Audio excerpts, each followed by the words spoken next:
Welcome back to the PGL Major Offline Qualifier, day number 3, match number 8. We have reached the end of our third day. Don't forget, of course, we will have the draw at the end of the programme, but now the biggest match of the day between two teams who have been in fantastic form over the last 2 days, have also racked up 2 wins apiece, and now go head-to-head for a place in the Major itself. G2, of course, have been there before, and so too have the final boss of the qualifiers, going for their 8th consecutive Major is Flipside. We'll start things off with G2. Alongside me is Yanko and Moses once more. They are the best 2 teams so far in the way that they've played. They weren't necessarily the best 2 teams when we came into this qualifier. Yeah, certainly. G2, I mean, G2 you can expect that from, right? We've seen some of that start to progress with their win at EPL and everything like that, and all the star power they have on that team. Flipside is the crazy one, because, I mean, they even said in an interview they dropped everything. Like, they dropped everything just to prepare for the Major qualifier, just to qualify for the Major, which is crazy to think about. We haven't seen them in ages, and even to a certain degree forgot about them. But, I mean, this is incredible what they've been able to do again with the players they have, with Blade at the helm. He's just done it repeatedly and continues to impress. G2, top side, had a really good season, started to come together over the last couple of months. Kind of what we expected. Have we overestimated them in any way? Have we put them up too high? Sometime in every player that's had an interview has said, G2 are the best team here. So I guess we're right, but at the same time, is that pressure for them? Do they not feel the pressure? I mean, I think if you look at the big picture, I think people were, if anything, underestimating some of the other teams when this super team was formed, and also underestimating how much the game has progressed in a year or so. We saw at the same time G2 and the old Fnatic lineup coming back together, and everyone was expecting them to dominate straight from the beginning. Well, that's not how things work anymore. Even those teams with such high skilled and full of firepower lineup need time to get practice, to get some routine, to get some structure, to get used to playing with each other. So now G2 is a top squad, that's for sure. Their problem is inconsistency at the moment. We see how great they can be when they're on their A game, like they were in Dallas at the Pro League finals, but we also see how they can sometimes falter like they did at ECS. Also, I mean, that stems to, like, teams have been saying this about G2, that they have the highest skill ceiling and like the highest potential of any team, and how good they are, before they even played their first LAN tournament. Like, the conversation when this team first formed was how incredible they were in practice and how teams were just getting destroyed by them in practice.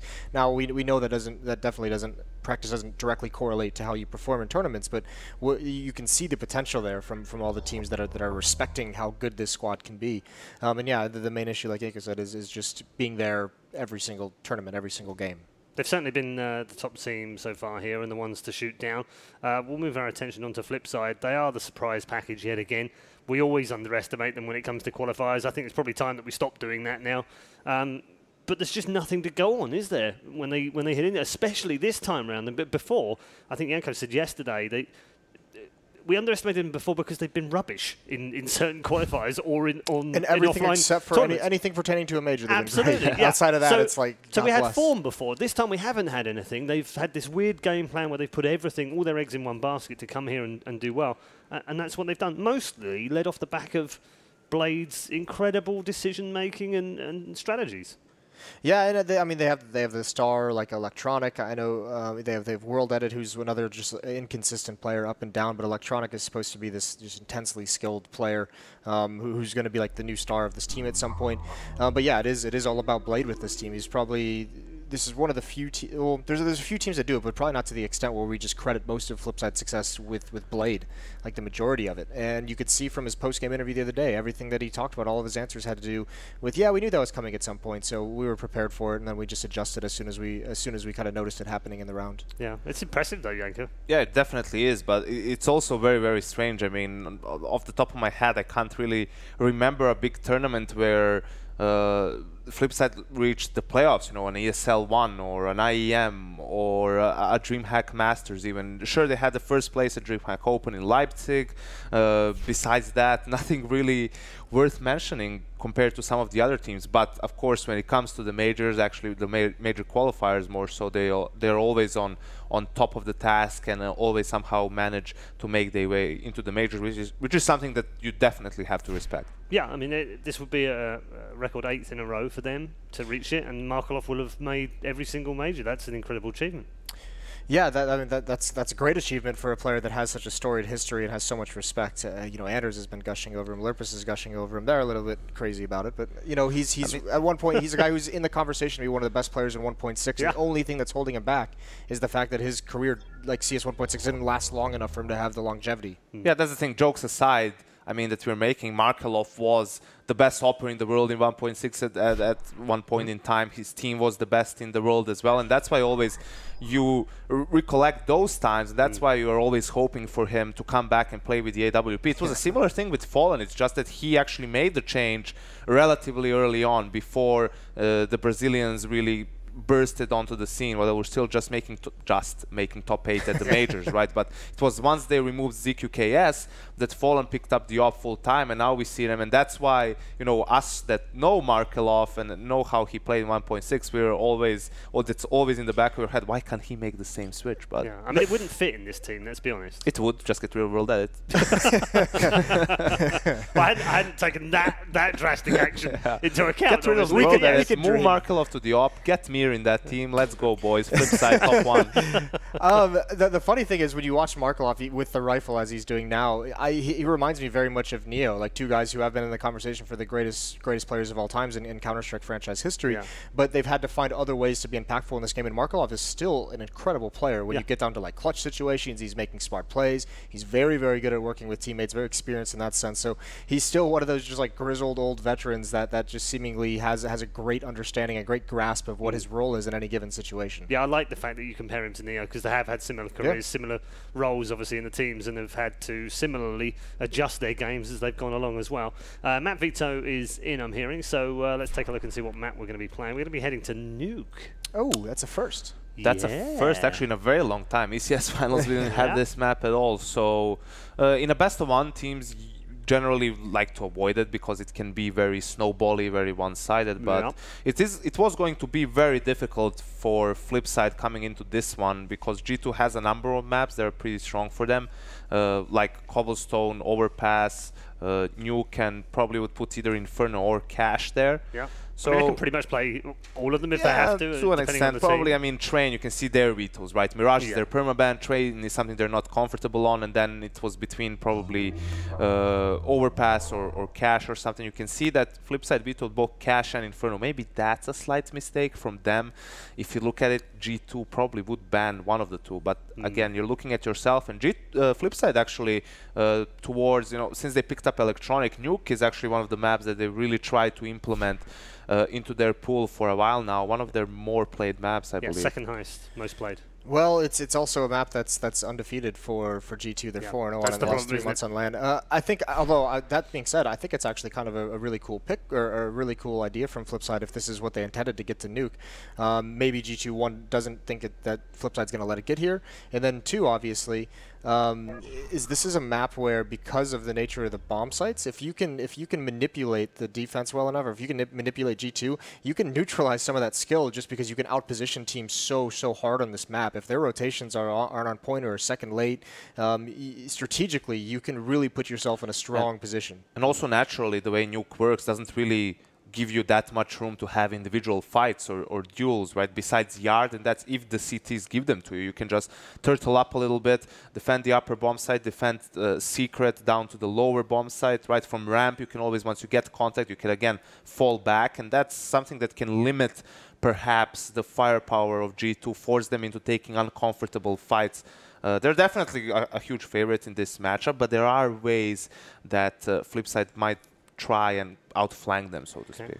One more really important point to make. I've been offering Anders all day long for the past 6 hours. He's had all this faith in Markelov. He's been talking this big game. Markelov's here. How dare you doubt Markelov? Past 6 hours of the day, I've been begging him to make a bet, a pie bet with me. A pie bet, another pie bet. Have you not learned your lesson? Listen, this is the extent to which Anders just... Holy crap, Jason. He's just putting it out here that he supports Markelov, but I said, listen, if Flipside wins this game, you can hit me with a pie. If G2 wins, I can hit you with a pie. That's the bet. And he hasn't taken it. He's too scared. So he's got all this faith in Markelov. All right, let's... Carmack's long-lost It's son, unbelievable. Jason Moses is cool. Thank you very much, both of you. It's time to head over to our commentary team, where Anders is waiting. And I have to say, Anders, if I had the ability right now to transport both of us back to 2010 when Markelov was AWPing and we're playing on Nuke, it's the perfect scenario. That is very much a true statement. It's true. Back then, it would have been an easy enough thing to do. The thing with Moses is, the thing that he does, he leaves out, you know, almost in sort of a CNN-esque way, just leaves out part of the story. Got to get prepared for this one, Anders. Keep going. is the part where he doesn't say that he's already called off all pie bets. He said he doesn't want to do them anymore. He's not interested. And then suddenly he's just, you know, swinging right back in, just, you know, at the last minute. I think, no, that's a bit interesting in my opinion. That's interesting. I am questioning somewhat your lack of faith, though, Anders. Oh, you're on this boat? Oh, my God. There has been a lot of talk, you know, and, you know, there was some vindication, I suppose, for you and Lurpus, I believe it was, you know, the cheering team for Markelov. And yeah, no, if you believed, if you truly believed, would you do it? But it isn't just Markelov versus one. It's not one. It's everyone else, right? So it's not just Markelov. It's the rest of the team that I'm worried about. Ah, okay, I see. So it's like the whole win as a team, lose as a team thing. You know, that doesn't factor in for you. Not at all. But here we go, ladies and gentlemen. Kenny off to a great start, shutting down Waylander. And all jokes aside, G2 must be the favorite team in this one. I definitely have a lot of nostalgic love for Markelov, and I think the team in general is actually quite impressive. Electronic is one of the big up-and-coming talents of the CIS region, but G2 should be on a different level. Now, Markelov is trying to make his way in through hot. World Edit taking a fight and dropping the bomb, and Body is somehow still alive, shutting down Markelov, and a headshot on Blade. What an incredible sequence coming out of the French player, and that leaves Electronic on 2 health outside with no bomb and in a 1-on-3. Or he has a minute, you know, to contemplate, right? Meaning a life. He's got 2 kills. Manages to force MBK back. Kenny back. Keep in mind, MBK and Body are very low on HP, so they have to play passively here, G2. They can't really go out hunting frags. They have to wait for Electronic to commit. And so, Kenny, you got to rein it in, man. If you overextend here, you're leaving your teammates in a bit of an awkward spot. That's sure enough, Body. Quad kill for him in this pistol round. What a beast. That is definitely what G2 were looking for, and also what you know, a lot of the top-tier French teams have been counting on in the past. One player just going balls out apeshit. Now, what's really weird, I don't know if we'll see it, this is the opening frag from Kenny, right? And that's, I mean, a good way to shut down that part of push. But here's where it gets odd, right? It sort of feels to me like Markelov in hut here. And even Blade behind. It's like they're sort of expecting for World Edit to just run in and put the bomb down. Maybe they didn't see Body there to begin with, but it should have been more than one person pushing that point. Like if they knew he was there, it should have been more. And even if not, they should have still been closer. I actually think that was a mistake on the rest of the Flipside team not to be backing up that initial push. Well, I mean, we've had some interesting interviews with Blade. I love hearing interviews with Blade because he doesn't really pull any punches. He really does give you the info, how he sees it and what's happened in the game, right? There's no fluff with him. And we have kind of gotten a little worried because he talks about it where, you know, he's like, I'm the in-game leader. I call for things, and yet my players sometimes don't do it. They still have a mind of their own. Yeah. And that might be something where there's still a level of hesitation here in the Flipside roster with some of these younger players where they aren't quite so instinctive or, you know, reacting to the snap decisions that their in-game leader is calling for. Yeah, and doing your own thing when your captain's told you something else, kind of a no-no. But will they get a boo-boo? Yeah. After, you know, if they don't? Ah, that's a nice shot on MBK. At least there was that. Waylander. So now 2 people down, and also if you notice, Apex is on 8 health, so if you get the bomb plant here, that'd be way too big. Shouldn't really be possible. Jumping down, but Apex also goes down. He was very low to begin with. He must have not have heard the footsteps now. The bomb will be planted here for Waylander, and he actually has armor escaping into Decon, and now he's gonna just play a bit of a game with them, closing the door again. They don't currently have any kits picked up. They're gonna put up a smoke in front. Waylander just trying a bit. Once again, now the defuse is resumed. 7 seconds is just so much time, and Waylander looking for the opening spring. He's almost got it. 3 seconds left. The Deagle is out. He's not getting the shot just yet, and the bomb will be defused. Waylander, really brave attempt, but ultimately he's going to be going down, still causing a lot of damage to the G2 side. And now Flipside have a, I would say, a tough position on their hand here. They can actually buy an AK and a lot of stuff on everyone else, and then because they pressure the economy so much in G2, they could try and force this, but it seems like they won't. That could have been a play, I think, in this round. Still, interesting stuff. They're going to go for, it seems like they're going to go for the guaranteed 4th round big buy. Hope that they can get the bomb plant here, running into Apex, who's got that MP7, picks up 2 kills, a lot of money for Apex. But then Kenny, 2 kills for him as well with that FAMAS, and Markelov all by his lonesome. He sees the bomb, at least that, but it's so far away. Might as well be in the middle of Antarctica. Yeah, no way out of this one at all. He's also being flanked, even if he wasn't going to go down immediately. Shocks would have been there. 3-0 for the French side, and a good job on them not to lose anyone else but just one person there. That's really important on Nuke, and that last round was expensive for them, so we'll see Flipside now picking up quite a bit, especially with that bomb plant there. So we'll see how it goes in the 4th round here. That AWP and World Edit could be very interesting. So, I mean, this is the first time we see Nuke in the qualifier, right? Yep. I'm not just making that up. There's so much unexplored territory on this map, it's almost unbelievable. So we'll see if there's going to be anything cool coming out of Flipside. I love watching Nuke, and I think it's, yeah, I think it's a map that lends itself to a lot of weird play.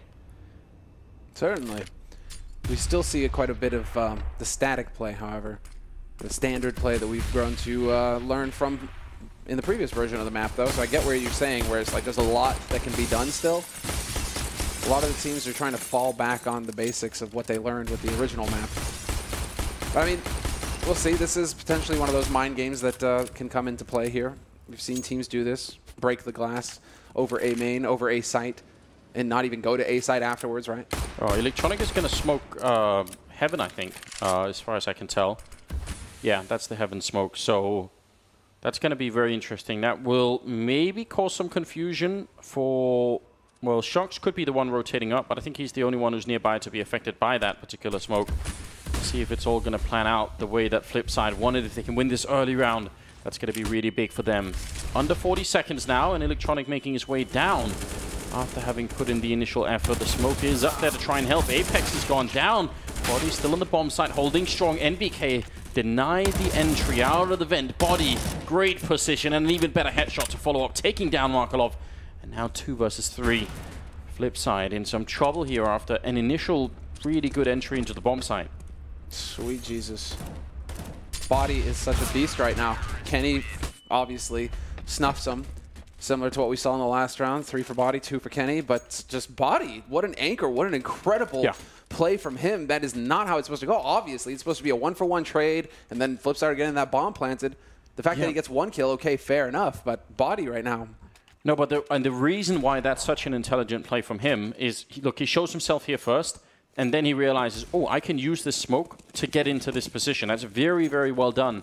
And you can tell they're not ready because obviously the call has come in that, oh, he's behind the silos, right? That's the call that happens on the T side, and then a second later he's somewhere else, and they just weren't ready for it.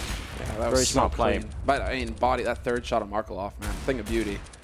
I'm loving it to see not only, I mean, it just shows how powerful this team can be. They have all of these tools on G2. Yes. It's just a matter of them getting the confidence and figuring out how to get it all to click, because if you've got Body who's just going to start hitting headshots left and right, on top of Kenny, Shoxy, Apex, I mean, the depth of this roster is insane.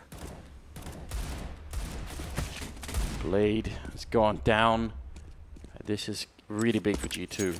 No one's died yet. Kenny should fall back, and just as I say that, Markelov did find a headshot on Apex. They got to make sure they don't really lose anyone here. They still have a very weird economy on the G2 side, so keep everyone alive, and that's a good job on MBK. 5-0. Very good stuff here for the French side. World Edit has yet to pick up a single kill, whereas Kenny and Body have 10 and 7 kills and have not died a single time. That's a problem.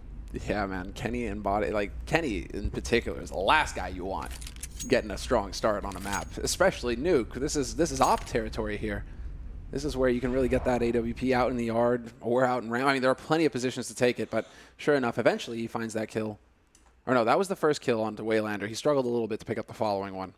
Yeah. Flipside with the timeout, 3 remaining, And it's a good time to call it. I like it from Blade. You know, it's just that it's either Blade or Junta, right? But get that timeout in there and start figuring out what needs to happen here for you to actually get on the board before G2 run away with this. I'd be very interested to see what kind of execute they're going to go for Flipside. I think actually that previous round, it was a perfectly fine idea. Smoke, Heaven, then Electronic jumped up on the silo and went into Mini instead to go from the other direction actually. There was everything was working just right for Flipside to win that round. So there's no reason why they couldn't try and repeat that, but it looks like it's going to be a bit more yard focused this time instead. Kenny in a good position. He does actually see it. He flicks onto Electronic. It was very close with the AK-47. It could have easily taken him down. Kenny missing a shot again, going for the foot shot here and taking down Markelov. How is he not dead yet? Flipside letting go of a big opportunity here to refrank that kill for sure. And now Kenny's just hiding. Not going to get any help, which is a bit disappointing, but still, that's well worth it. What a beast! I love seeing Kenny play, man. I swear. Some of the French players, Shoxy, Kenny, two of my all-time favorites. Kenny in shape, man. Just what a monster. All right, so you're right, though. How long did that whole fight go on for with not a single person showing themselves on G2's side? I mean, fair enough, they have the man advantage now, so you sack Kenny. Okay, you still have the man advantage. But they could have snuffed Flipside right there. Instead, G2 going for the long con. 44 seconds left on this clock. Oh, and the Molotov going down. It's going to force Waylander in. NBK knows that somebody's here now. Shot almost raining through, and he's easily going to take him down. A bit too much panic on Waylander's side there, and now, well, that it also boxed in out here. They do still have Blade, who could maybe do a bit of damage, but surely as soon as he even gets one kill, even if he does, which he won't, but even taking down Apex, it's really hard for him to move out of that position afterwards. Good shot from World did it. With 14 seconds left, he's going to be going down. There'll be another round for G2. Only losing 2 members there. Yeah, I mean, I think I was wondering why no one from G2 tried to help out Kenny, but it's all Flipside also. I think they could have done more to just trade 1-for-1 here. It seemed like, especially when he misses the second shot. I think that's where you've got to say he should be going down. Like right here. Yeah, like Markelov's just spraying and praying there. Yeah. Definitely could have been more. Frustration starting to build on the flip side. Yeah, you can count on that from Waylander at least. He is one of those players who kind of wears his heart on his sleeve. Yeah, which I don't mind at all. I think it's... yeah, more of that. Yeah. I think it's interesting. Well, here we go, one of the OG strats. Wall of smoke going down, blocking him off, getting him open up here for Secret. Who is actually holding down there, however? It's not Kenny, he's out in yard. NBK, right. Yeah, he's in position for it. I like having NBK down here. He's like, this is one of those positions on this map where you want to have a veteran because there's so many options, so many ways to hold the lower tunnels. I feel like having NBK there, he's such a smart player. Perfect guy for the job. His old position, and I mean way old, back in very games, was on the A-bomb site, on the floor of the A-bomb site. He was so good at just holding it. They've got Body there now instead, and he seems to be doing just fine. Markelov gonna throw a Molotov to the upper rafters, you have to assume, and Apex has got the kill on Blade. So not the best start here for Flipside. Now need to start picking up rounds soon-ish. 6-0 is not really the end of the world, especially because they've kept the economy somewhat in balance.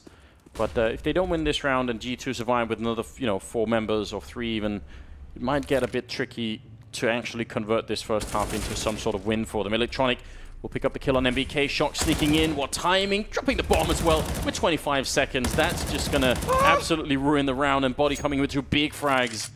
As soon as Shoxy get that kill, it's done. It's all over. And Body just the perfect spot. Pushing forward, aggro. Electronic, there isn't a whole lot of hope here, mate. 1v4, 10 seconds left. And he's just going to run up to die to get the bonus money at that point. Because there wasn't really too much hope of him actually winning the round. Talk about, I mean, that is just a tough break for Flipside. The one guy you don't want dying at that point is your bomb carrier. And sure enough, Shoxy lands right on him. And of course, Shoxy's going to be clever enough to back off at that point and not, give the trade kill immediately. So that opens it up for Body. Ah! This is brutal, Anders. 7-0 for G2 right now. Yeah, this is very well done, and it's one of the risks, and maybe one of the reasons why we don't see Nuke play picked so much in Master 1s is you can get into this kind of territory.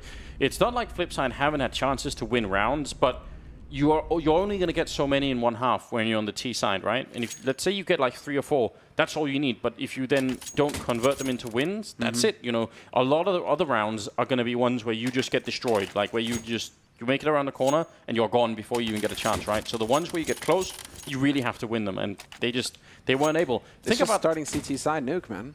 You get a strong start CT side nuke. Yeah, I mean, to a certain extent, right? But imagine if Flipside, imagine if Waylander had won that 1v2 with the bomb down, if the door hadn't absorbed all the bullets, essentially. I don't know, man. That could have been quite a different story. It's fun when you see these players in particular, NBK and the like, just because, you know, they've been knocked out of a major on this map. Yeah. By your Danes. Yeah, they know what it's like, and I mean, traditionally the French have been, you know, pretty good at playing nuke. So stellar. Yeah. They definitely know what's up. Did get a kill on Kenny. I think that's the second death of the game for him. So that should tell you something. Shock's in a good position. Electronic not quite ready for it, even though he had the AWP. He's going to pull up the Tech 9 instead of make sure he takes care of business that way. Bit of panic, it almost looks like, on body. You don't want to see that. Just wait for a moment. Wait to find the kill. Goes for the spray there. Nothing is being returned from the other side either. So still a 3-on-3 here with 50 seconds left. Shame that didn't work. That would have been a sick nade. The bank. Did he hear Electronic come up, or is that just the footsteps? He might be getting caught off guard here, and sure enough, body. They managed to get such an advantage so early on into the round, having the time to maneuver with. It's really worked out here for Flipside, and now this is a nigh impossible situation here for Apex, so they might actually manage it. Finally, Flipside could get on the board. Yeah, there's absolutely no way that Apex should be able to win this. So that would be an absolute catastrophe. Like, I think Flipside just collapses at that point in time. Markolov will get the kill with the AWP, and even I can't get too excited about that. He should be able to get that one. I am getting excited for Electronic, though. There's 4 kills in 1 round for him. He just won that round single-handedly. So that's very, very good stuff. 7-1, and see, this is where it gets interesting. Now G2 go for double AWP. That's quite a big investment and a big cut into their economy. They still have money, but double up on nuke, certainly possible. Certainly can be a problem too. Yeah, for the retakes. That's what you're thinking here. Lower site retakes with the AWP. I mean, just some of these sites are fairly cramped, and so with the AWP can get a little awkward. But we'll see. Electronics charging yard right now. 2 players holding in garage. However, this is a different approach from G2, and sure enough, Kenny will find the kill on Waylander to start things off. NBK is in garage, and Kenny hunts for the kill, and Markolov instead hits the headshot. So we're into a 4-on-4. Kenny just getting a little bit too aggressive, but they shouldn't have any idea now, Flipside, that NBK is in garage. Yeah, that's the big mind game. No, normally, there's not going to be 2 people holding yard like this. One of them will be in mini, if anything, not out in the yard. You're right. If he were to step out right now, NBK, World Edit would be so incredibly mad. And okay, fair enough. NBK, there it is. Oh, are you kidding me? Did he just miss the timing? This could get very awkward now. He certainly knows where they are, and he certainly knows that he's gone down to secret, and he's hunting for the kill, but now they've lost body. That missed opportunity. Dude, that's even better if World Edit dies now. Yeah, but he seems to all the time just make it around the corner. This is almost like some sort of comedy sketch now. Shocks and MBK are left, and it's just 35 seconds that the opportunity has gone by. He's on the bomb site now. He's going to put the bomb down. Oh my god, that could be really, really big. They don't, again, they can buy in the next round G2, but this could be the beginning of something really ugly for them. They've controlled this first half so well. Now, 2 versus 2. They do have a kit on NBK. It isn't done yet. He can still turn this round in his favor. Shocks unable to get that flick in, and NBK goes down to Markolov, finding a second kill of the round for himself. World Edit to win it, and a 7-2 scoreline here. Flipside suddenly a little bit of hope, a little bit of, of a prayer for them to get back in the first half. That's... You can breathe again now. That's madness. That is actually ridiculous. The fact that World Edit, without even knowing it, just keeps dodging NBK. If World Edit hangs around even half a second longer, he's carrying the bomb. Man. All right, but still, fair enough. Flipside, 2 rounds on the board, and the force buy coming in from G2. No surprise there, but this is all of their money. And so Flipside with a real chance now to just start stringing rounds together. They have everything they need here to get the job done. World Edit Peeping around, worried that there would be some sort of aggression coming out of G2. And you could tell 2 UMPs there. Not the end of the world, but certainly not what they were looking for in this particular round. And Kenny with the AWP holding really far back outside, so... Changing it up. Markelov has been pretty consistent going up into the rafters like that, though. And so I think that's why Kenny's just like, right, I'm going to get you, son. I'm going to get you this time. But that is not going to be the case. Flipside. Changing up their point of approach. They're all gathered up in lobby. Is there timing here to hit? Maybe. Apex is in an interesting position because if they try and run through the smoke, he can certainly catch them. But if they go into hut, I think he still has a pretty good angle that he can work with. Now, 35 seconds on the clock, and Apex got his back turned to that squeak door. That could get very ugly.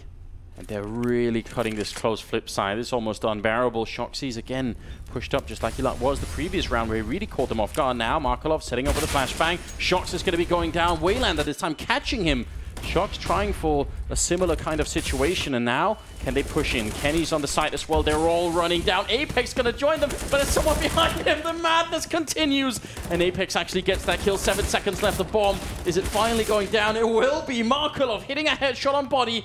And after all of that, almost incomprehensible chaos, it will be Kenny hitting the shot on electronic, but the bomb is still planted, and it's a 1-on-2. Time of ticking, but he's got a kit. Has to hit this shot. Not going to happen. A little bit too slow, and Waylander not going to miss a headshot like that. What is this chaos, though? This is... I mean, the fact that Apex sort of gets in between them and for just a moment pretends to be one of them, that's so strange. That could have worked out, I don't know, any number of ways. Sometimes you have really clean games, right? And sometimes you have games where it's just like if Apex goes in one man before and winds up, or like just right behind the second man, you know, it's a totally different picture that we're looking at if that's the case. It just feels so close right now. G2 actually deciding to go for the tactical timeout here on an eco round, though. And it's going to be a half buy, it looks like. Apex investing in Kevlar. They're going to spend a little bit of money here, G2, and we'll see what's possible. 7-3. Yeah, they're at least at the point where they need to change this trend. Kenny's been struggling, 14-1-4. Well, struggling in the sense that he's kind of cooled off here a little bit, getting into the mid of the half. Apex moving outside with a deagle. Certainly a good place to use it. He's actually going to change his mind for just a bit. Makes it down. I was hoping he'd go for the deagle yard fight. That's always good fun. And Electronic, one of the players certainly that's been helping get Flipside to this particular point where they could actually get up to 7-4. And already then it's very interesting. In G2, it's just playing CT side nuke with no economy actually becomes a very different thing. Significantly more difficult. Shox, oh, okay. Swapping out right in front of Blade. He's still going to pick up the kill. It's a good return from Body, though. Yeah, very well played there from Body, getting the trade. Shox will sack himself every day of the week if that's the result. Still man advantage here for Flipside. Apex has somehow managed to negotiate his way under him, and sure enough, Kenny nearly gets the second kill. Apex tries to pounce, but it's not going to be good enough. 4 rounds on the board now for Flipside, who still continue to chain them together. And while G2, I mean, it's just an exciting game. This is way too close in each of these rounds. G2. Gotta calm down with the clapping, man. My hands are actually kind of...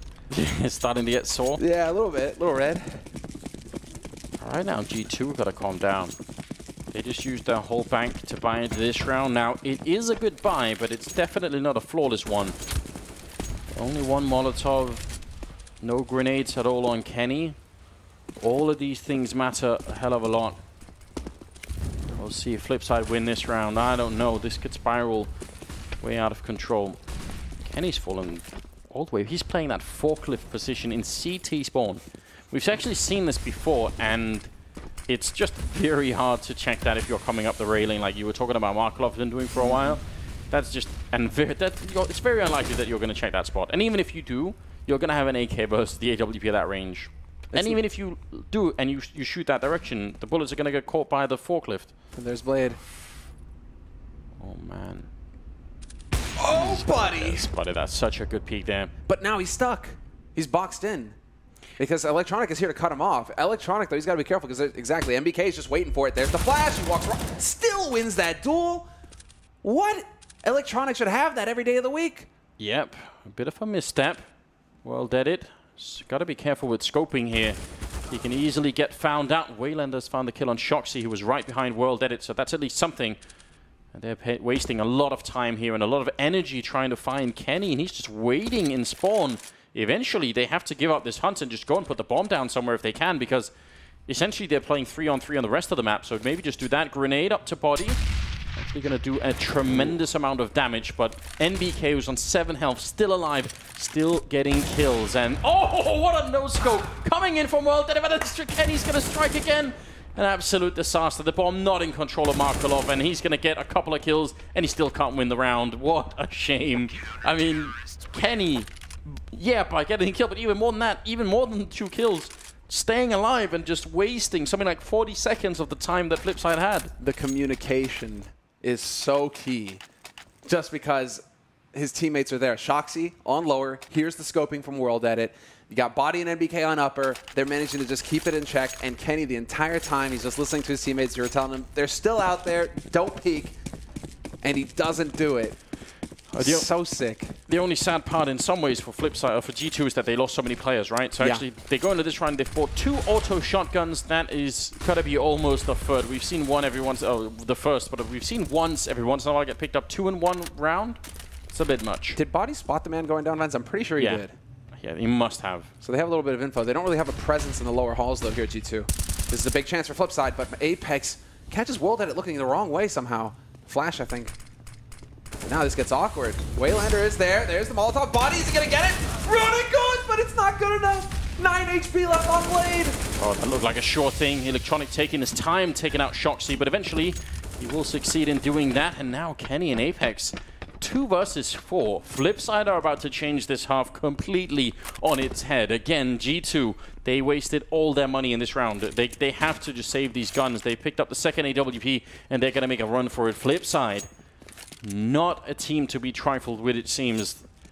We knew almost nothing about them coming into this game. They've played almost no offline games before the qualifier here, and I think everyone had them as like just the team not really to count on. It's fun because, no, Apex, don't take the shot. Oh, what? I don't know. How sick of a nade would that have been had Markelov actually committed? All right. You're right, though. You're right. It's just, it always feels like Flipside, you know, they've just been, they're just like this staple. Now, when it comes to these major qualifiers, these majors, it feels like they're one of those teams that have that quality to just show a totally different level from what you expect. I mean, they have the firepower. That's the thing. Electronic, he's still up there, double digits. Markelov is there with him. You can be happy about that, Anders. 10 kills for Markelov. I definitely am. It's just Nuke is such a great battle between both of these teams. You're talking about, I mean, Nuke, highly tactical map, and you've got one of the best in-game leaders in Blade.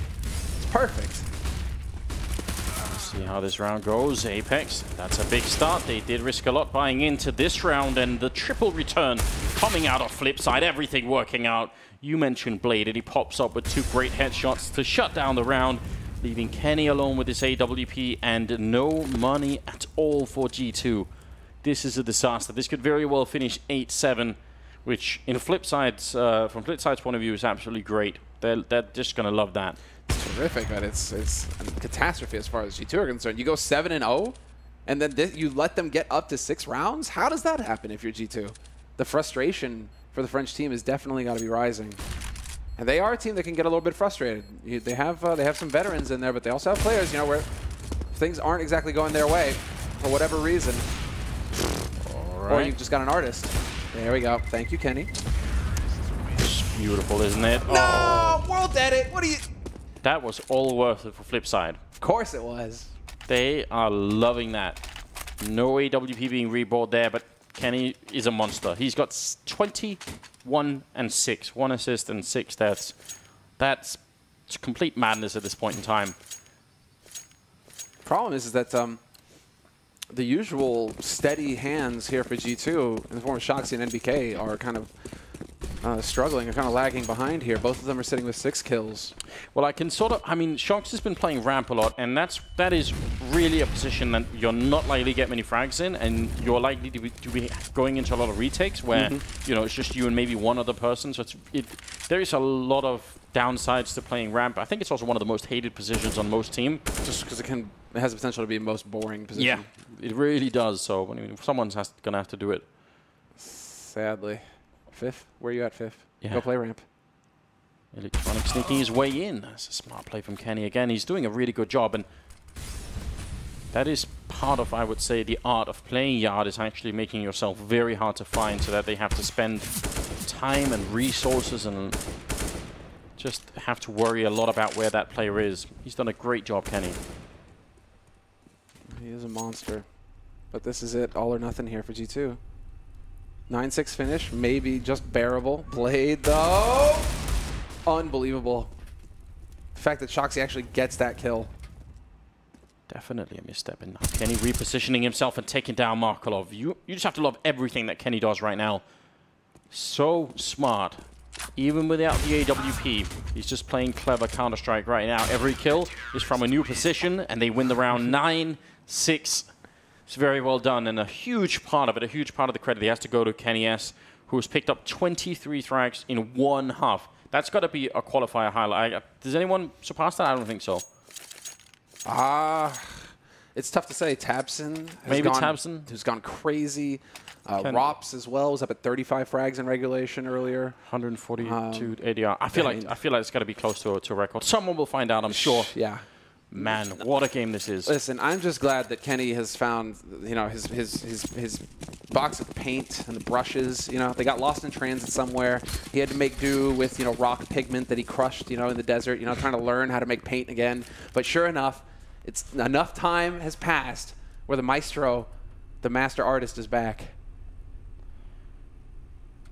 We'll see if he can continue on this path for the second half. They desperately need him, especially in this pistol round where they have nothing but Glocks, not a single grenade to set them up, which means this is all contact play, and they've got really close to the bomb site. So in terms of this side of strat for G2, they're loving it. Every step they take closer onto the map here is a bigger chance that they can surprise Flipside and just Glock them down. Flipside would much rather have a bit of notice and a bit of time to fire those USPs, but look at Apex. He's just infiltrated the whole lineup. He sees the opening. He's getting even more intel. And Waylander is gone and out. And now it's just going to be a landslide towards the B-bomb side. This is very impressive for G2 and maybe especially for Apex. They're even peeling off of this. It's not done yet, Anders. This is around the world. Is the world edit in a bit of trouble? Is he going to find the headshot? Oh, this is super scary. And sure enough, it's Shoxy committing with the bomb. They are committed to this, G2. They have to make it work now. Jumping down, World Edit. Oh my god! He hits the second headshot, and that's the end of the round. World Edit with a couple of kills, Electronic with 2 of his own, and that's the game, or at least the round. I don't know why they didn't just go B straight away. Hey, buddy. Hey, buddy. Watch this. That's unbelievable. The fall damage, but this second shot here is so good. Oh, man. Listen, I mean, taking the bomb up the ladder first like that is, you're essentially making your whole team commit to that. There's no other way about it. Well, sometimes that's just the way it goes. Now the question is whether G2 are going to be able to stop Flipside before they get 6 to 7 rounds in a row. They do not want Flipside getting up to 14 and 14-9 here. That would be a bit too unpleasant. There's another detail. When you're going up the ladder like that, you can either, if you just continue to look up and press forward, right, you're going to be going up the ladder and then you sort of bounce up a bit and you have like a moment where you sort of weirdly hover as you bounce, and it's really weird. Whereas if you just go up and strafe to the side, you can actually go straight out and you're much quicker. And in that situation, that at least allows for your teammates to get up behind you quicker. So I think that was another sort of mechanical error potentially that, I don't know, in that situation can cost them. Man, this is wild and out of control. But nothing is done yet at all. 9-7, still way too early to call it here. Markelov getting run down and the timing not working out in his favor. He's got World Edit to help him out. Eventually it'll go down, but still should be able to control this no problem. Yeah, you have to note here, Anders, there was no bomb plant, and this was a hard eco from G2. Shenanigans Shenanigans are possible here for G2. And right. sure enough, it is. There it is. They're going for the early buy. Okay. This is interesting.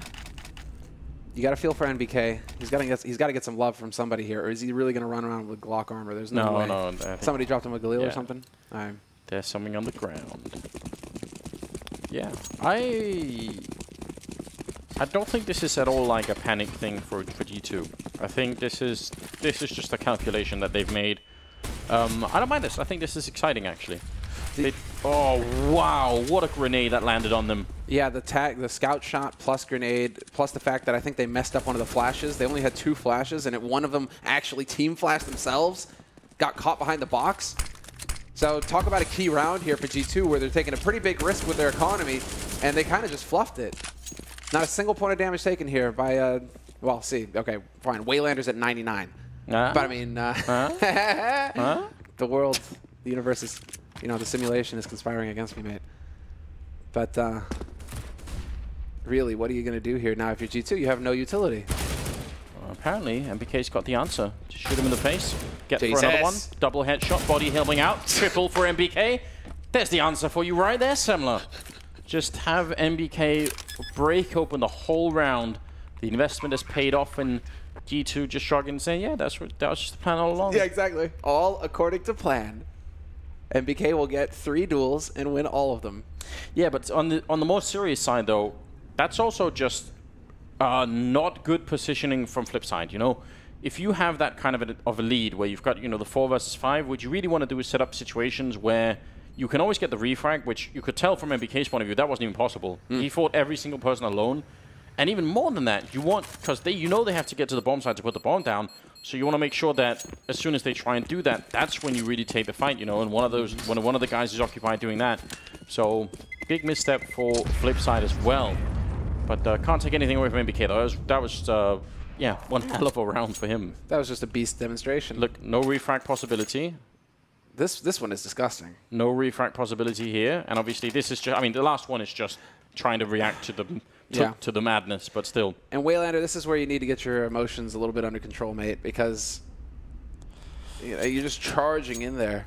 Yeah, I really feel for him because I think you could definitely understand the frustration, right? That's where it's like it gets to Nico level, where I mean, it's like if you're Nico, you get mad headshots, right? Okay, fair enough, right? You can rage a little bit. But Waylander right now, it's like don't take it over the top and like destabilize your team. Yeah, and it's one of those things where we don't necessarily know the internal team chemistry because some teammates are fine with it. I've played with people in the past, and I'm talking about way past, where they just seem unaffected by it. Like if someone starts complaining about something, they just don't even hear it. And some people get really heavily affected, and they play significantly worse.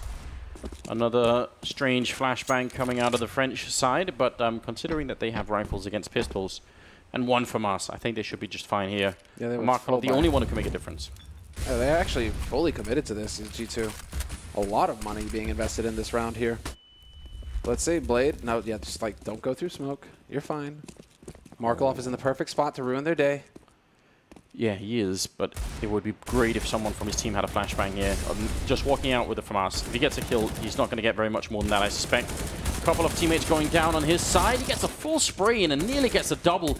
And it still is not enough right now. They need more, actually. Now they're both trapped behind the container. And the bomb stuck out there on Kenny, which is a bit strange. Yeah, Can they make it out? Exactly. Kenny was not supposed to lose his wingman there. Now G2, they're just going to be throwing a lot of utility in here, hoping to be able to catch him out in the open. So G2, there we go. Sure enough, Blade sprayed down by NBK, but Markelov has changed himself around. And Kenny, in the meantime, during the chaos, he's managed to make his way down to that lower site. Yeah. So Markelov is now firmly boxed in. Sure enough, there we go. He gets spotted by NBK.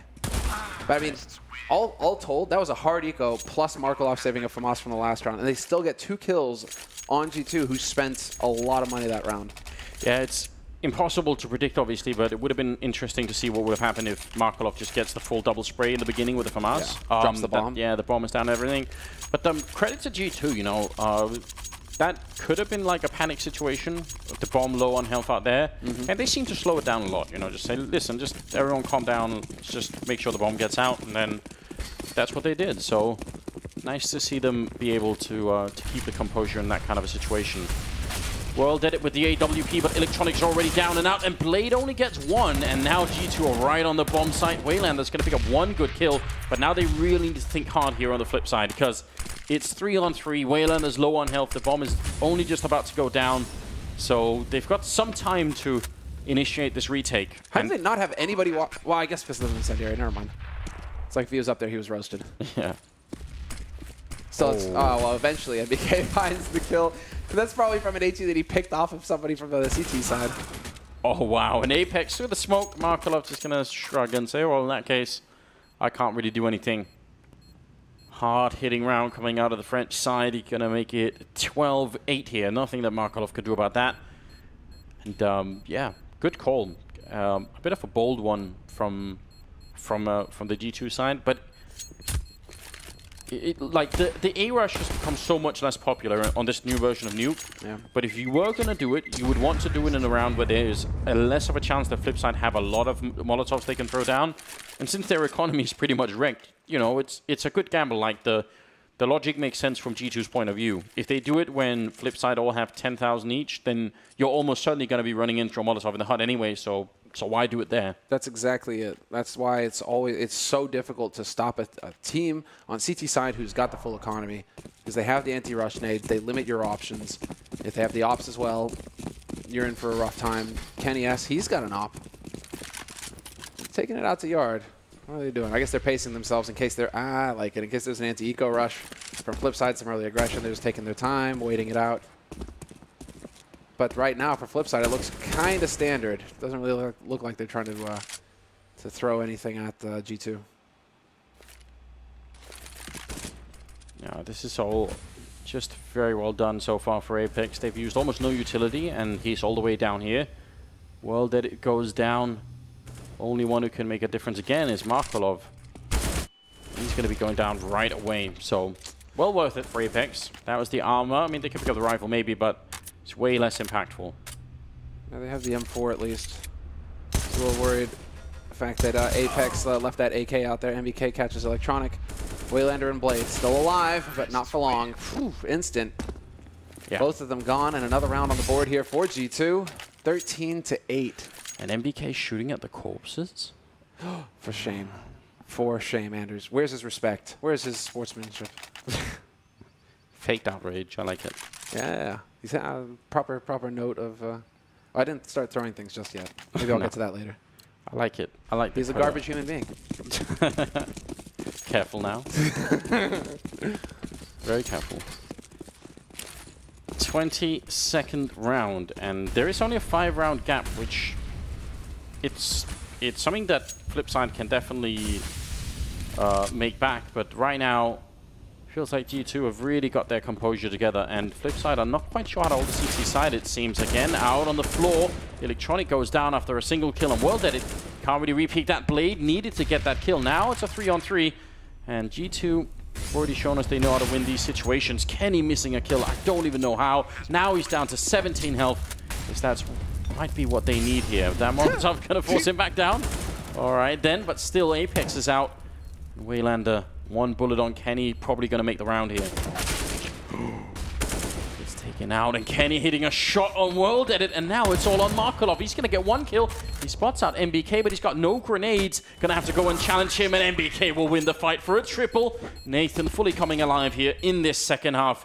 He was low on the scoreboard earlier, but now he's got 19 kills and is well on the way to making G2 win this and actually go all the way through and qualify for the major tournament, which everybody in the world had to assume that G2 would go and do, but you know, 3-0 is not a bad thing. Yeah, exactly. I mean, it doesn't get much better than this if they can pull it off. That was interesting from Kenny. But I mean, just the fact that Kenny charges him in a 1v2 instead of waiting for the guy to make the play. Talking about the emotion on the sort of flip side, but G2 definitely getting fired up here. Dude, they know they've got this. I love seeing it. Yeah, they are really showing some strength here. This is going into the major tournament. That's that's what we really need. Like, you need the whole team to cement itself over the next week or so, and then it's time for the real test, as it were. Absolutely. This is a team of major champions. Have to keep that in mind. They've gone the long route to re-qualify for the majors, not making the top 8. There's that French Revolution yet again. But still, I mean, they're on the brink right now. 14-8. Flipside, though, they're not done yet. They've got the 4 rifles bought up. Electronic with the MP7 and Blade. Not going to win the duel versus Shoxy. Yeah, kind of an unlikely angle. Blade probably not expecting him to be jumping up on the side railing there. Markelov playing close to the container with the FAMAS. It's a good early pick off, but now he's completely surrounded. I don't think anyone can even help him. He gets a second kill, taking down Kenny. That's definitely important. Apex going to get sprayed down by World Edit, so maybe they've done just enough here. Shox and NBK are left. They've still got the time, and we can't really count them out, especially maybe NBK, who seems to have just been doing a fantastic job. He's hitting another headshot, taking down Electronic. And now, eventually, he's going to fall. World Edit just at a very good position. So 14-9, Flipside fighting back. Look at the money on G2. 10,000, 11,000 NBK, 13,000 on Kenny. It's just a lot of money. That's when Waylander needs to get hype, right? You win a key round like this, you're keeping him off match point. You should be just losing your mind right now trying to get your teammates pumped up. Yeah. It's 14-9. You're not out of this yet. You're CT side nuke. You should have every advantage. You crush them here again, and that's it. G2 are on the rocks. So it's not over yet here for Flipside. Now it's a matter of securing it, and we'll see. Is it going to be the straight-up rush, it looks like, if they're trying to take advantage of the lack of nades? Sure enough, they're just baller charging out. Electronic with a double spray, though, and World Edit there to chime in. Not going to happen. Flipside just annihilating the push. Well played by Electronic. Another quad kill for him. Shutting down that round, making it 14-10. He is up to 20 overall. World Edit on 17, Markelov on 15. And then on the other team, still Kenny S leading with 28 kills. But he's slowly being caught up by NBK. He's got 21. Playing this map very well. Second timeout used here for G2. Yeah. Pretty reasonable. This is one of those situations where you sort of feel like you have it in the bag, like everything has gone so smooth. Second half, you haven't really had trouble. You put 5 rounds in a row together on the T side. A good sign that you know what you're doing and that everything's working out, but it can still spiral out of control, especially if you start losing money. Exactly. Well, especially if, now they know, because they had to run through that incendiary there. So they're like, right, okay, we're on the limit here as far as money is concerned with Flipside. Now they know that Flipside are going to have the full anti-res, the full gamut of nades to use. And so G2, it's a good time for the timeout. 14-10, you still have room for error, but you need to start figuring out a more precise strategy here rather than just running at them. You've lost that edge. Now you got to do it the hard way. Very limited grenades on the French side. They do have the AWP. Molotov gonna go out and won't really do too much there. Cancelled by the smoke almost immediately. And they're running down lower incredibly fast. This is a dead-on rush. The smoke, though, is actually gonna shut them down. And Shoxy got knifed? Oh, in vents. What on earth? Shoxy does not like getting knifed. No. Just saying. He is one of those players who takes it personally. Yeah, he's very much an opponent of that thing. What? Oh, so probably gonna try and find the replay if we can. That's a bit of a mystery. It's I think Shoxy charged vents very quickly. It's just, where did Blade come from? Was he already, like, there's no way for him to already be in vents, so he just must have charged in right behind him. Pulled an Apex. Very confused indeed. Markelov holding a bit of an open angle, but he's got a lot of coverage from, I think, the vent as well. Waylander will find a kill. Apex managed to sneak through and get a headshot in. Looking for a bit more. Blade will take him down. NBK with a refrag. This round isn't done yet. Definitely can't call it over with NBK and Kenny, the two top fraggers for G2, still alive. Even with 28 seconds, they can still make this one work. Try and sneak in through. Kenny sees that there's one on one side, but there was a crossfire, and ultimately it will be the round for Flipside. 14-11 here. My God. Flipside showing how it's done. Waiting for the bomb. This is something that you point out a lot, Andrews, right? Wait for the bomb plant before you make your play. Hold angles and set them up so that, sure, they get the bomb planted, then you move in together as a unit. Oh my God. He was waiting for it. How can this can't be real life. That is so next level. That might be That might be the sneakiest thing I've seen for like a couple of years. Like, what I mean, just actually doing that. All bow to the mastermind that is Blade. Waylander gonna see a couple of people, tries to grenade in the fallback, but the main thing here is just staying alive. Calling the reinforcements. A nice lineup of players is gonna give him a triple and then a quad kill. And now he's just one away from the ace. He's got 48 health and he wants to fight Shoxy. Really wants the ace. They're giving it to him as well, his teammates. They're not trying to take that away. Eventually Shoxy will take him down. That's a bit disappointing, but Flipside are gonna be at 12 rounds here.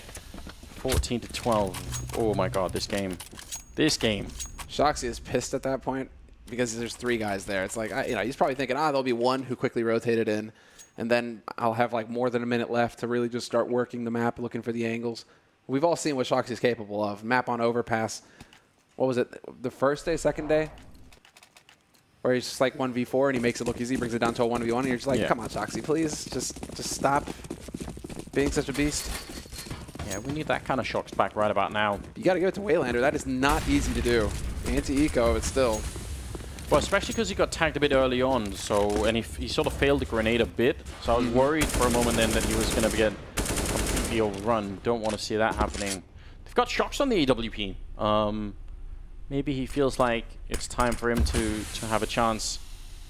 But the grenades are all there right now for Flipside. They've got a lot of time here where they can just sort of block G2 from entering anywhere. 10 to 12. Markolov still playing this close position with whatever rifle he can find, it seems. And it's not a bad idea. Again, as much as getting kills, he really wants G2 to always have to worry about where he is and spend time looking for him. Markolov, oh, jumping is questionable. Apex would have for sure heard that. Waylander, though, with 2 big kills before Shox finally and barely takes him down. Apex looking for the timing here against Markolov, and he's going to win the first fight. Doesn't get refragged, and I'm not sure how. Well dead, missing a big chance, but from beyond the grave, he's going to reach out with an HE and take him down anyway. Somehow we wind up in a 2-on-2. No idea after that start, but anything is possible in CSGO. Only issue here, 24 seconds left in the round. Where's the bomb? So, yeah, outside. That's a lot of time wasted, Kenny having to hunt that bomb down. That has got to be so frustrating because now he's got to go all the way through ramp, run straight down onto the lower side, and Shoxy, he's about to feed this AWP to Blade. Misses the shot! Oh, no. Is there the time? Sure enough. Yes, there is. Just barely. What are they doing? That's... Wow, this is a misstep from Flipside. Kenny could actually win this round. They're going to double peek him, but I would have challenged that Molotov 100% of the time. Because you're not going to die from the fire running through it. If he stops the plant, he loses the round. If he doesn't, you kill him and he loses the round. Like, that's a 100% win. As soon as you don't do it, what if Kenny just headshots the first guy coming in? Like, it worked out for Flipside, but that actually was a misplay on their part. Scary. Yeah, there would have been time for sure for them to have done that. So little time for Kenny to not win the round anyway. Still a victory for G2 just because that bomb plant means they've got a pretty decent buy to work with here. 14 to 13 though. This is starting to get uncomfortably close for the Frenchmen. We've seen this from them in the past, where you know you know when they played against Cloud9 yesterday. Cloud9 starting to make the comeback, and yet G2, you know, they were on match point. True. They said, you know, afterwards, Apex in the interview was just like, oh, we never really felt stressed. We knew we were just going to get the job done. But, you know, this is definitely getting a little bit too much. I think they're feeling stressed now. Yeah. This is just very impressive by Apex. I have no idea how he doesn't go down to this next fight. But obviously, grenade. Oh, Markolov. Roller coaster of emotions. Yeah, right there. Plain as day. That's some gift material. 14 to 13. Moving into the 28th round. We haven't seen this yet. Oh, but Body checks it? Yeah, he was ready for that. Very impressive. And Body doing even more work. Looking for that map point here. Match point even. Blade getting Shoxy killed somehow with a Molotov. Waylander and Electronica left. Now is the time for Flipside if they want to make this full comeback work. If they want to try and get a chance to actually beat G2 on this map and make it to the major tournament, then they need to win this 2v3. Otherwise, things are going to get tricky. They'll have some money to buy in the next round. Not a great round, but they could at least maybe fight for overtime, but that's not what you want. Yeah, it's the pressure. It's the pressure of being tied up 14-14 with a force buy on your hands. That's not what you exactly want, but Waylander, sure enough, he will be in position. They have the incendiary to force Electronic out, but they were slow, not able to capitalize, and that sets it up for Waylander. The kill on body. 2-on-2 now, and Kenny finds one. 45 seconds left, no reason to rush. It's all a matter of finding out where Electronic is coming from, using that smoke, but he's going to get caught in the back by NBK. No! Hits the headshot. 1-on-1 now, but Kenny's got so much HP. Smoke, flashes, the whole kit and caboodle. And there it is. 15th round being picked up. Kenny with a double kill. Smart play as well, just even going to the B bomb site to begin with and making it a lot more difficult there. A bit of a weird situation. I actually... Oh man, there was a lot going into that 2-on-3, but ultimately Flipside trying their best and not able to get the better of G2 in that round. 15-13. And moving into the 29th round, it is now G2 one single round away from making yet another major tournament here. And oh man, Markolov definitely getting into the game as well. The finest margins. Seriously. Another clutch for G2 though, and another big round from Body. You have to give it to him. Electronic staying alive on A site. So many details, you're right, but now we're getting into the thick of things here, and it is going to be an interesting buy coming in from G2 with that UMP and that Tech 9, along with the 3 AKs, but this is a force from Flipside as well. They don't have the full buy. And yard control here for G2. How do they decide to use it? They've had some success with it so far. Markolov with a deagle, holding this close to everyone on the other side. I mean, he's not going to have many chances. As soon as he clicks this gun, he's going to have to follow through with some kills. Shox will get the better of Blade. Markolov trying to sneak in behind them. Electronic will get one kill, but now they need backup. Waylander gets one. Well did it as well. And Markolov a bit late to the party, but he does get the kill on MBK, leaving it a 1-on-1.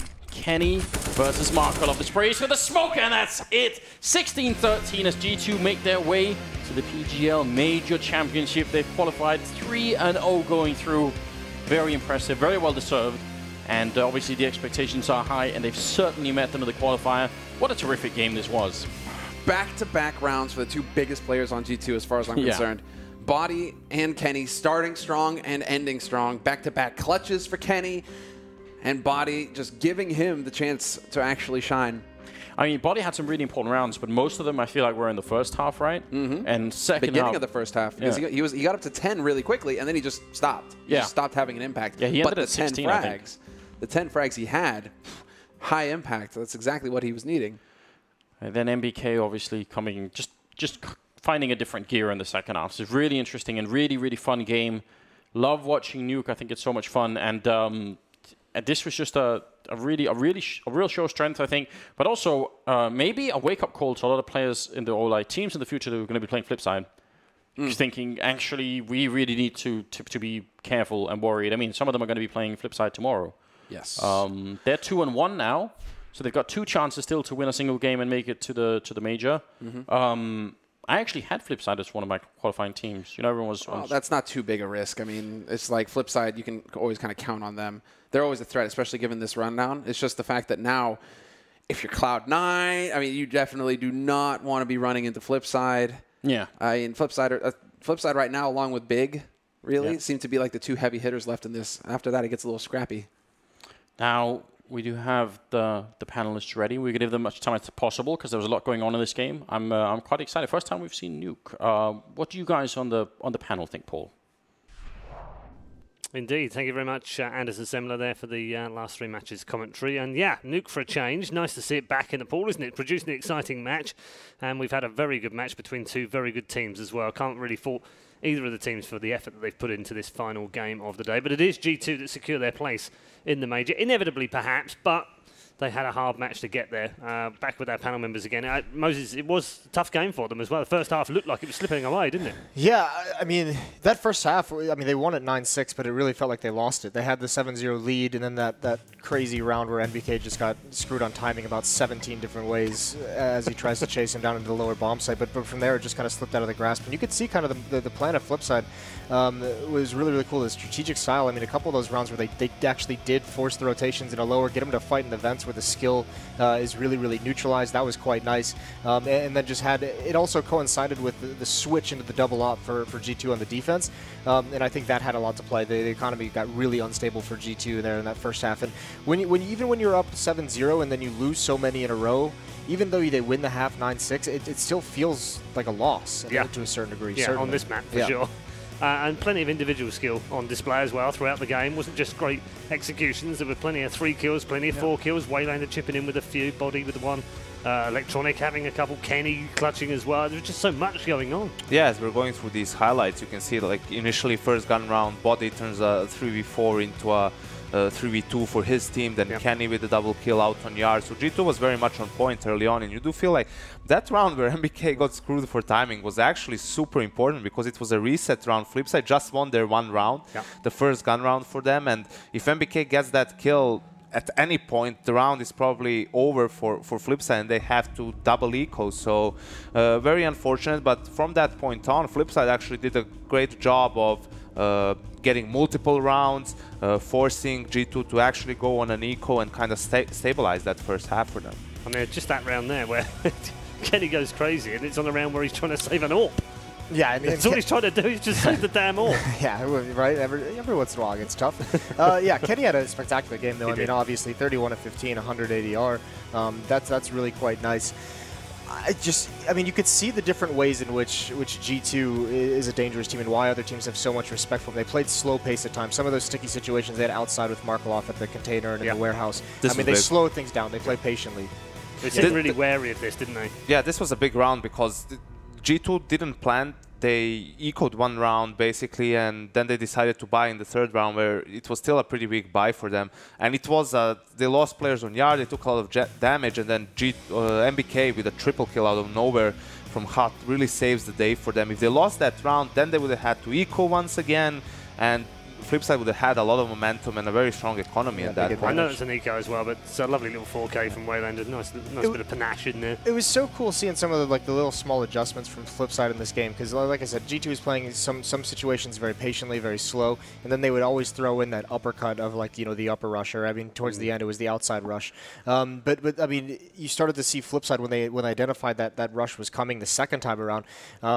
G2 throws that smoke to extinguish the Molly and Hut, and then Flipside just throws a Molotov on the other side of the smoke. So when players try and swing wide through it to trade and get into the bomb site and get that angle, they have to fight in the fire. They have to stop and just burn for seconds while they're taking that battle. So, I mean, really, really cool, just small adjustments on some of those hits from Flipside to stabilize in the match. And towards the very end, that was actually Flipside's game to lose, even though they were down 14 to 13. You felt like they were actually in control of the game, and then for some reason in that particular round, they decide to give duels on yard to G2, where they went for a buy with not much utility, and that was basically the only way they could win that round. And that really reset the economy for Flipside. Probably one of the few mistakes they made, though, to be fair. Because it was a good game by Flipside as well. They proved a lot of people wrong, and I think dangerous team to find in the 2-1s tomorrow. Yeah, absolutely. Yeah. MVP, no doubt about it. Kenny S in this particular instance, 31 for 15, 101 ADR. Just a great game all round. Yeah, and the 2 clutches at the end. I mean, probably 31 kills, but the 2 most important is the 1-on-1 versus Markelov in the last round, and I think it was Electronic and Vents the round previous to that. So carrying them through a lot of this match and then also bringing them over the finish line. I mean, there was a point in the first half where he had like 16 or 17 kills, and I think the next person had like 6. Like, he was just a monster outside with that AWP on the CT side.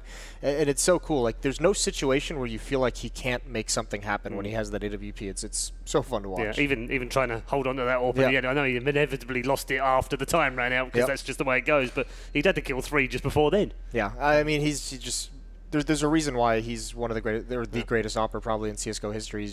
He does things with the op that most people can't. Yeah, fun to watch. Absolutely fun to watch. Where does this leave Flipside? Because as we said, they are a dangerous team. We know they're a dangerous team. They can play pretty much anything right now as well. Yeah, they have a very strong map pool. I think at this point it's very obvious that they are very well prepared for this tournament, giving G2 a ride for their money. So I think whichever team they face in the remaining one or potentially 2 games, they have no reason to be afraid or anything. They just need to stay composed more than anything else. You see it again. Okay, Veilander is an emotional player, but you need to control your emotions to an extent where they don't affect your teammates. Because when you smash your table, there's definitely at least one player on Flipside who is going to be annoyed by that reaction, no matter how you lost the round. You know, obviously he's frustrated because he's on the flank and his teammates are all dying instead of just staying alive for an extra second even, and he can probably win that round for them. But you know, you need to keep the big picture in mind, and that you can always come back. No more broken tables for now. Please no. We've got more to come from both Moses and Yanko, but MBK is waiting for us in the player area, so let's bring him in. Nathan, congrats, another really good win, and 3 out of 3. I think it's the perfect way to qualify for the major. Yeah, I mean, we came in and we were ready to face anyone. We had some pretty tough draws early on into the tournament, and then Flipside were a team we kind of feared because they play those maps that other teams don't really want to play against us, and we haven't seen much from them on Nuke, for instance, especially the past month. So yeah, I mean, it was a tough road, but very happy with the 3-0. That's a good point. It was a tough road. You played 3 very good teams who were all in form, so you've done it the hard way as well, which is better than doing it the other way, which I remember you did it before, where you lost the first 2 and then had to win the last 3. That's much harder to do. So good that you've managed to get through safely today. When you approach Flipside, and you know they're very organised, and you know Blade will have them well drilled, how do you start the game like that? What is the plan? You just try to break them, I think. You just go raw and play with your skill. And for instance, that's when Kenny is shining. On the outside take, we knew they were playing heavily outside on yard, and Kenny could get those pigs left and right because they were trying to take information slowly, and that's where the sniper comes into effect. And that's how we started the game. And then we lost the round, and then there was that 3-on-3 where it was like sneaking behind the guys, and then nothing could go my way. You lost out on every single possible way that could be lost out on, my friend. So that was a little bit sad, but I mean, after that they just played very good and they adapted, and that's when, like, if you give them a little thing, they can just twist it around, and that's the strength of Blade and how he approaches the game with his teams. I think you have to stop them, or it's going to be a tough game because he's good at all those mind games, that kind of stuff. So absolutely. So you could see it on the end of the T and the city half. Yeah, and so then when you switched over, obviously not the perfect score going into the second half that you were looking for after such a great start. Yeah. So again, adaptations, you've sort of thought, okay, we need to be quite fast-paced, we need to be pushing, we need to get in their face, and that's what you did. Yeah, they didn't really expect what we were going to do, I think, on the T side, because we changed quite a lot of stuff when we came back from tournaments. And we also feel more confident on the T side than on the city side on that map for some reason. And yeah, we just tried to go very aggressive, and then they started their very typical defense where there were 2 or 3 on the inner bomb side. Blade was in the vents, and they could just rotate around the map very quickly and just adapt to whatever we were doing.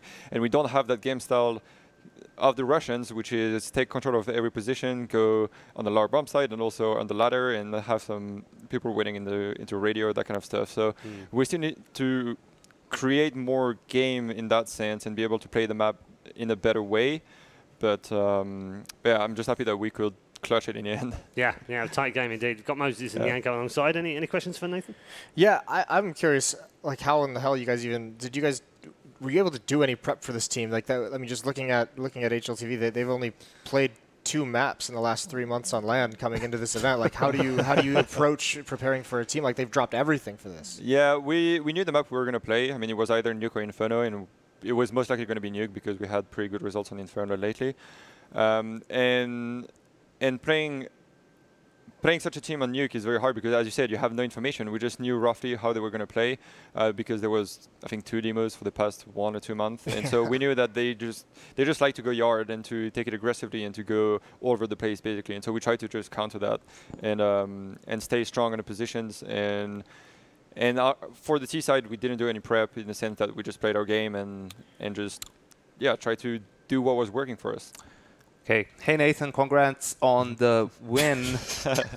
Hello, Moses. Sorry, Nathan.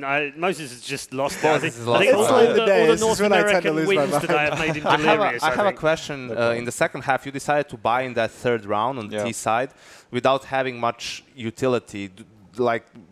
Was there a specific reasoning behind that? Like you wanted to break their economy early, probably, but you had a pretty good first half. You could have just went for another eco and had a proper buy with nades and everything. I think we just like to mix things up because it's not very common to not plant the bomb and then completely save and then buy on the third round. And so we just have very specific plans when we do those type of rounds, and that's just what we focus on, and that's what is working for us. Because if you win that round, then the whole side is going to be into shambles, and you can just I don't know. You snowball can just the game. Yeah, snowball, pretty much do anything, and we won 4 rounds off of that, I think, because they were just twice enforced buys, and so it gives us quite a huge edge, and we can also build the economy, and so it's a gamble, and also because we had a lead into the game, we can also take those kind of gambles, in my opinion, to try to snowball the game, and even if we don't, then we still have, we're done maybe 10-9, 11-9, and we can still buy afterwards and develop our game. So. It really depends. We mix things up. We just like to change sometimes to surprise teams. Nobody has seen us on Nuke for some time now as well. I haven't seen anyone on Nuke for some time. Yeah, right. That's going to be the first and probably only time played here. Yeah, maybe. Do we have time for one more? Yeah. One quick question. Hey, Nathan, what's up? Hey. It's Jason. Congratulations on the win. This map, you lurked on the T side, which is something you don't frequently see you doing. Is there a reason why this map of all, this is kind of a position you've taken up? It really depends on the maps. We talk about that prior to all the games, in preparation, if you want to change things up. And I'm just very comfortable in that hut, squeaky area where I know when to take my timings and how to pick the angles, which is something very important on that map. And yeah, it's just pretty natural where we thought it was working that way. And it's the same, for instance, on Cash, where I'm alone on the B side. Yeah. I mean, on the B side of the T, and I'm just controlling, taking my timing. So it really it comes down to who wants to do what, who is comfortable doing what. Okay. And that's how we just worked our plan. Cool. How are you coping with your partner's newfound internet fame? Listen, it works pretty good. He had the best tweet of them all. You did have the best reply to all of those, and we can't share it. It's a family-friendly show, obviously. We can't share it, but it was very good. And tell your lovely lady that was also a good riposte as well. There were several of them. It's great to speak to you as ever. Great to see you guys back in form as well, and we'll see you at the Major. Thank you. Thank you, Nathan. Thank you. MBK there from G2. They are safely through. They were the favourites. We expected them to go through, but my goodness, they did have a tough road along the way, didn't they? Wasn't easy. I hope this doesn't come back to bite me, but this Flipside that we're seeing right now, they shouldn't have any issues qualifying for the Major in this tournament. The ones that we've seen. Yeah. That's it. Sorry, Blade. Listen, if it happens, it happens. Have we got that one recorded? But yeah, we've got that recorded. Good. This is unreal for a team that we just haven't seen for so long for them to be coming out. I mean, G2 at the moment I think is ranked 4th. To be able to come out and challenge them in this fashion, and then all the other teams and how good they've looked against everyone else. Beyond qualifying for the match, that kind of puts Flipside, I know it's only one map, but it puts them in the kind of top 8 bracket if they can run G2 that close and they're a top 4 team. Yeah, could be interesting. Let's not get ahead of ourselves. Let's not jinx the Major quite yet. Let's wait till we're actually wow, I mean, you haven't got the qualifying right I know, but let's be in the moment. Jason likes to jinx one tournament at a time. Yeah, well, he's already cursed the whole region, so put it past him. Yeah, that's what I do. In terms of the other teams that you've seen over the last 3 days now we've got 3 days worth of matches and we've got 24 matches in the bag. Who else in there do you think now will qualify for the Majors? Is there any dead certs you think, even though they might be 2-1 or even 1-2 right now, is there anyone else other than Flipside you think, yeah, I can still see them making it through pretty straightforwardly? I'd feel that way about Penta, I think, right now. Yeah. They're looking really good. Liquid, after they bounce back today? Yeah, the tough part about Liquid is we've seen the Horror and we've seen the really, really good. So Which if we get the Liquid that tomorrow? played today, then yeah, there should be no problem with them qualifying. Yeah. But if we get the Liquid that turned up against Pensa, then, I mean, there's anyone's game to beat them. And the trouble is tomorrow that teams, some of them are going to have to play 2 games, aren't they? So if they're having a rough day, yeah, they lose the first get out one, of it, can you? Yeah, they've actually still got to play the second one even though they're having a rough day. Cloud9 in the mix? Yeah, absolutely. I mean, they played okay today? Yeah. They did. Okay. Probably the big He's not question committing mark too is much. He doesn't want to jinx too many teams right now. Me and the North American teams have a love-hate relationship. I don't like getting too deep there. The big question mark is probably Immortals because they're 1 and 2 now and they have no room left for mistakes, right? Will they be able to win 2 games in a row? Also big, have looked way better today on a different map than Cobblestone against Immortals on Cash. So can they replicate their own play? So there are a couple of very, very interesting teams, and seeing whether they can grind it out. Yeah, Dignitas being one of the other teams, they're currently 1 and 2 as well. They struggled early on. They won today though. Negative. No chance. They play against Angry Paul. Listen, you know, I think if anything, with a bit of luck in the draw, Vega Squadron can go through. That was my next team. The Legend of Pachanga. Yeah. Shall we find out who people are going to play? Yes. tomorrow? We should. Yes. I would love that. That'd be Do great. it. I like this part of the day. Hold on to your hats then. Let's even take a brought look my- at the draw for tomorrow. These are the final matches. There are 9 of them, of course, tomorrow because we're looking for 6 more teams to go through to the major. We start with Ooh, you hate to Penta see that, versus Vega. Vega Squadron. What a game that's going to be. Tai Lu take on Hellraisers, both of them struggling to stay in the tournament, of course. Team Dignitas also on a 1 and 2 right now will face Renegades. Tough matchup for both teams. Godsent, who were poor today, they'll take on Immortals. That could be a slippery banana skin. Those last Cloud9 two are just take great, on aren't they? Flipside. Wow, what a game for both of those teams after a great run. And Big versus Team Liquid. We are going to get those matchups. Yeah, That's those, incredible. Those last two are phenomenal. Cloud9 Yeah. versus Flipside. I mean, what a disparity there between styles. And then Big versus Liquid. Both teams are looking pretty structured and tactical at the moment. And don't forget, out of those 6 games, we get 3 teams that will go through. Penta. And then we'll have 3 more matches as well after that. Yeah, Penta or Vega Squadron are at the major. Ooh, Yes, they are. Whoever wins Yes, that they game are. They're has a both 2 spot and at 1 the right major. now. it's Yeah. quite nice, isn't it? That's Yeah. pretty insane. Yeah. So I mean, we definitely get a qualifier team Yeah, through. we were talking about Penta a little bit, how they are a potential dark horse, but I think Vega was on anyone's radar, and this is most likely the best opportunity they're going to get at making the actual major. Actually, maybe not. Maybe in a 2v2 situation, they might get. Depends if there's some upsets in like the 1 Yeah, and 2 the matches. thing why I say this is because Penta mostly had a great start in their games, right? Yes. So if you can get into a situation where you deny them that great start and they have to, fight for it a little bit, maybe that's where you can. You can say the shut same it down. about Vega, though. Vega have had a couple of good starts and mean- then blown it. Mostly blown it. I mean, even when they won today against Tai Lu, they Didn't look they, great, they were yeah. it didn't Yeah. look great. So Penta the favorite in that one, but in any case, exciting to have one of the qualifier teams at the major. Absolutely, guaranteed that.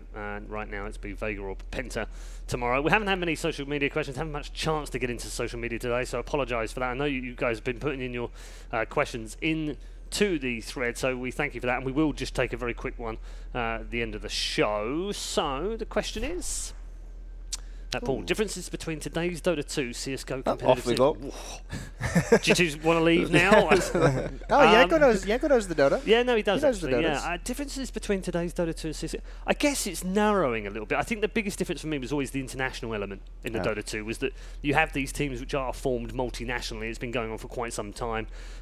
You've even got Koreans playing in Chinese teams, and Western players like Black going over to China or playing with Faceless now in Singapore. That's been going on for quite some time. We're now seeing that in Counter-Strike. We are seeing Estonians coming out and playing with Hungarians and Slovaks and Germans and Finns and what have you, and that's fantastic. I love that part about it. So I think that's the main thing in terms of the way it's going. I guess the only other one is that they It's have a majors MOBA? and the international. Is there a corner of the world where Puppy hasn't reached to find the teammates? I